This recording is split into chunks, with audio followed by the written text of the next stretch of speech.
Welcome back, students. All right, today we're going to be talking about systems of linear equations, but with three variables. Now, when we're dealing with three variables, we're going to be working in three dimensions. So here's an example right here of this equation over here in red of x plus y plus z equals 2. Every point along this red plane that you can see is a place where when we add the x, y, and z values, we would get 2. To see some simple versions of that, notice right here where x and y would be 0, and the z is up at 2. So 0 plus 2 equals 2. Or when z and x are 0, but the y value is up at 2. Or when z and y are 0 and x is up at 2. Now, those are a few, but this entire plane is filled with every single possibility, every single combination of where these three numbers added together could equal a 2. Now, we're going to look at what about if we have more equations? Can we figure out a single value for x, y, and z? So let's actually start with these ones. So in this situation, it would be possible. Notice that between these three different planes, there is a place where the green equation, the red equation, and the purple equation all hit the exact same point right there. So that is an x, y, z coordinate that would work for all three equations. That would be the solution to this system.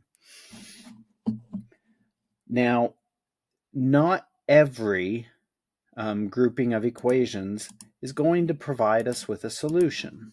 For example, this right here, they never match up. They never agree. These are parallel planes. And because of that, there will never be any solution that could come from this. Here, two of the planes are parallel, and so while this purple plane will cross the red and it'll cross the blue, it never crosses them both in the exact same location, and therefore it is there's going to be no solutions here either, because there's no single location that all of them cross. There are other situations in which we can see the blue, the green, and the red. They're all crossing at this exact point, but they're crossing it for that entire line. In this situation, what we have is infinitely many solutions. Every solution that lies on this line is a solution. Okay? So let's take a look at some equations and how to do this. When you're solving a three-variable system, first thing we're going to do is rewrite the linear system in three variables as a linear system in two variables using the substitution or elimination method that you learned back in ninth grade. We're going to solve the new linear system for both of its variables, and then substitute the values found in step 2 into one of the original equations and solve for the remaining variable.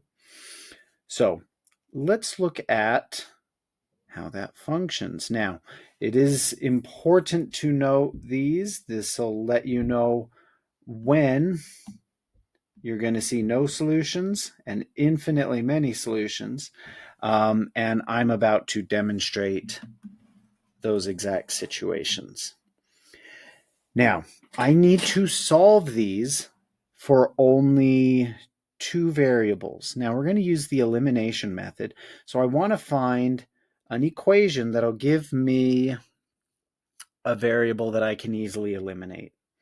So one example could be I have this 2x. Now I could multiply 2x by negative 2, and I'd get a -4, well, that would help me to eliminate that 4x. Or I could multiply it by a -3, and that would help me to eliminate the 6x. So this one would work.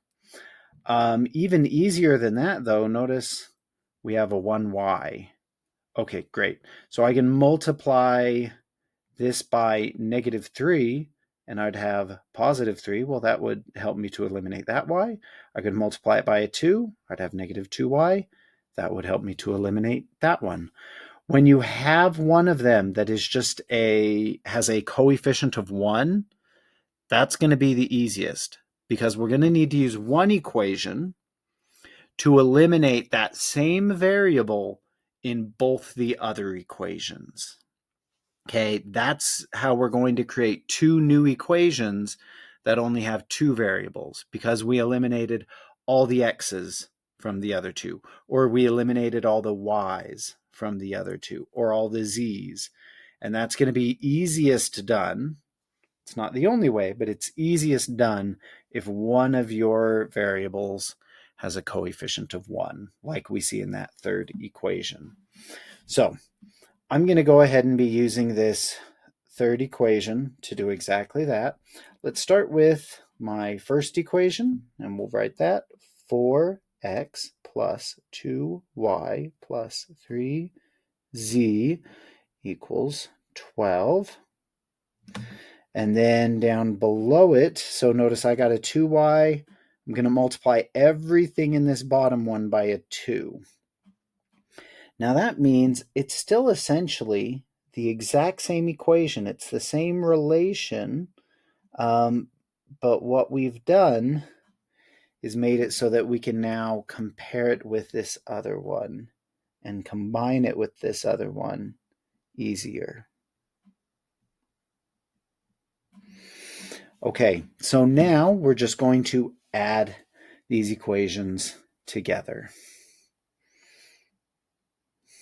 All right, so 4x plus 12x is going to be 16x.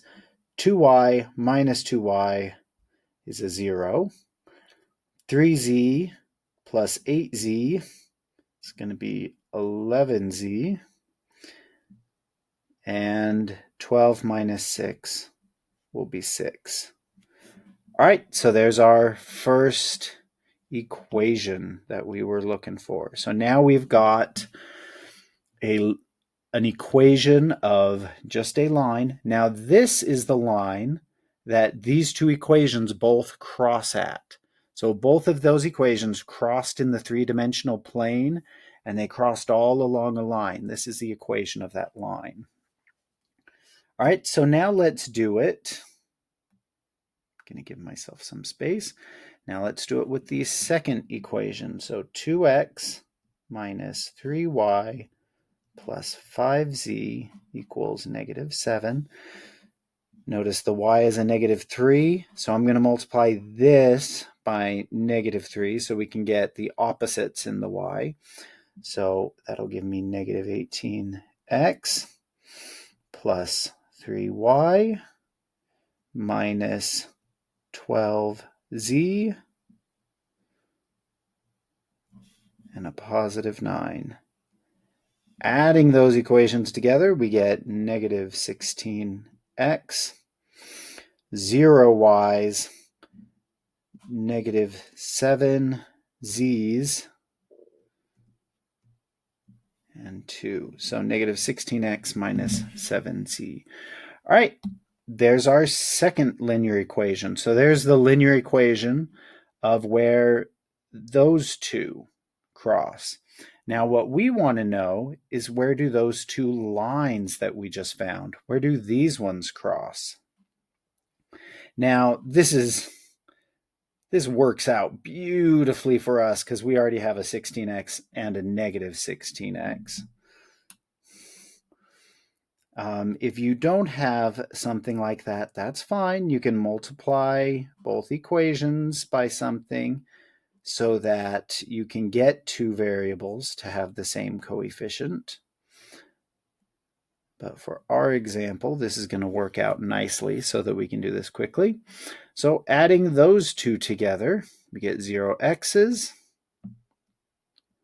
And then 4z is equal to 8. Divide by 4, and z equals 2. Okay, great. So now that we know that z is 2, so here's another important piece of information. Let's go ahead and use that information to find another variable. So if z is 2, let's put it into this equation over here. 16x plus 11, z is 2, equals 6. So plus 22. All right, let's go ahead and minus 22 from both sides. We'll have 16x is equal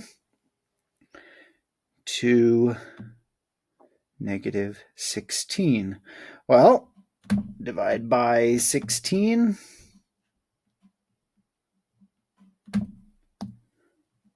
Works out that x is equal to negative 1. All right, great. We know what z is. We know what x is. Now we can use those values and substitute it into any one of our original equations.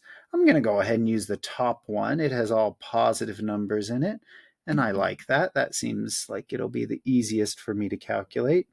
So 4 times x, which was negative 1, plus 2y, we don't know y yet, plus 3, z is a 2, is equal to 12. So that's going to be a negative 4 plus 2y plus 6 equals 12. Let's combine our two constant numbers. So 6 minus 4 is going to be 2. That's minus 2 from both sides. We get 2y is equal to 10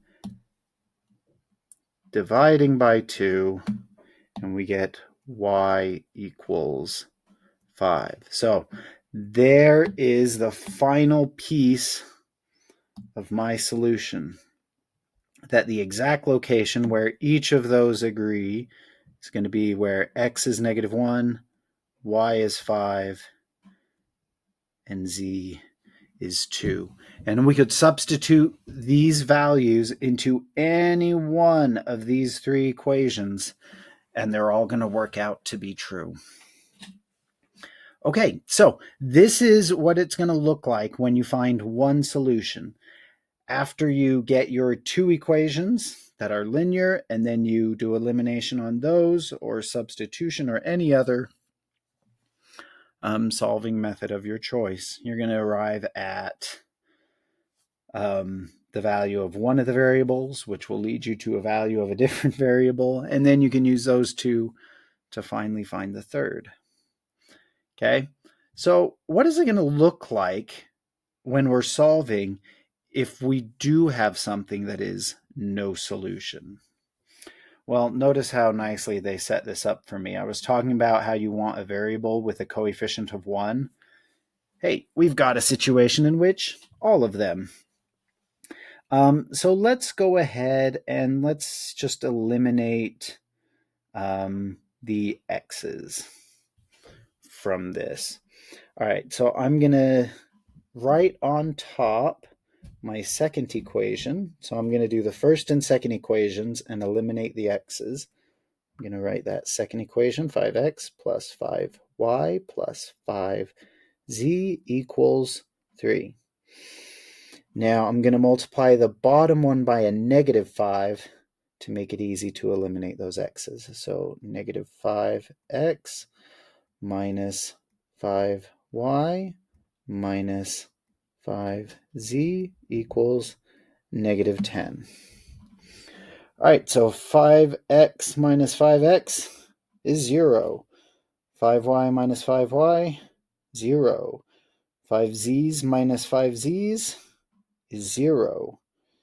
3 minus 10 negative 7. So we got this weird statement saying that 0 equals negative 7. That's just not true. This is a false statement.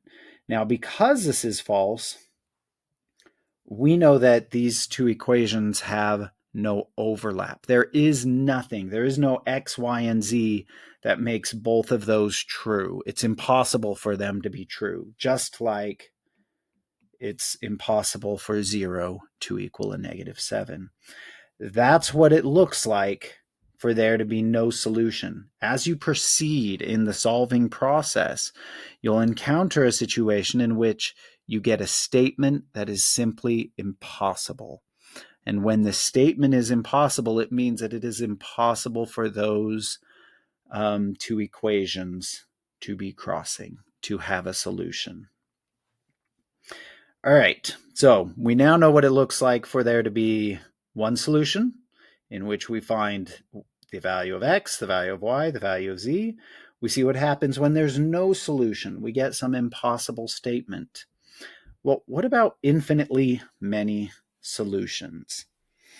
All right, so once again, I'm going to eliminate my x's because my x has a coefficient of 1. And I'm going to use this first equation to eliminate x's. So let's write the second equation first. So x minus y minus z equals negative 3. And then I'm going to multiply my top equation by negative 1. So negative x plus y minus z equals positive 3. All right, so that'll give me 0 x's, 0 y's, and a negative 2z equals 0. So essentially negative 2z equals 0. Divide by negative 2. And z equals 0. Okay, great. So it looks like I've already discovered one of my values. That's pretty nice. I'm going to continue with my plan as it already was. So let's try and eliminate the x with the first equation and the third equation now. So we're going to write 5x minus 5y plus, and we already know z is a 0. We could either put 0 or I'm just going to leave it like that for now. So now I'm going to multiply all the top equation, the first equation, by a negative 5. So negative 5x, notice, so that when we add those, we'll get a 0, plus 5y, or not plus, because we're multiplying by a negative 5. So this is going to be minus 5z is equal to 15. All right, so that's going to give me 0 x's plus 0 y's, a negative 4z equals 0, so negative 4z. Well, here's a problem that we have. I tried this elimination, but I got this